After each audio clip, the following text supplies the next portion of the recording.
तर कावे पोट्टे स्वागत आहे तुमच्या आजच्या ब्लॉग मध्ये. तर आम्ही चालला आता मोल्यातले पुरे पोट्टे घेऊन बजारले. आम्ही जात होतो बजारले तर आम्हाला भेटला VIP पर्सन. क्या रे भिक मंग्या, क्या देख रहा है? तर पोट्टे तुम्ही पाहू शकते आमच्या गँगचे पोट्टे निघले पुऱ्या फिलिंग मध्ये बजारले जावाले. तर मग आम्ही आता पोहोचला बोगद्यात. एका साईडून धसला आणि एका साईडून निघला.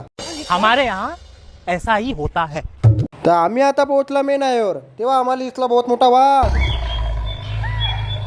तर पोट्टे आम्ही रस्त्याने जातच होतो तर आम्हाला दिसली सोनालिका कंपनीची गाय. पोट्टे आमची गँग पोहोचली आता साकोलीले. तर साकोलीले पोहोचता बरोबर आम्हाला दिसले सर्व कंपन्याचे शोरूमचे ट्रॅक्टर. तर आता आम्ही फायनली पोहोचलो बाजारात. बाजारात पोहोचता बरोबर दर्शन झाले किरीस भाऊचे. किरीश का सुनने का गाना. मग झाले आमच्या किरीस भाऊ सोबत दोन गोष्टी. मग आमच्या गँगचे पोट्टे करावं लागले बाजार. तर पोट्टे आमचा बाजार वगैरे झाला ना मग आम्ही आला फळांच्या दुकानात. फळांच्या दुकानात आला ना सोबतच वापस गेला कारण फळांचे रेट होते हाय फाय. म्हणून मी म्हणतो तुम्हाला बाय बाय, भेटूया नेक्स्ट ब्लॉग मध्ये.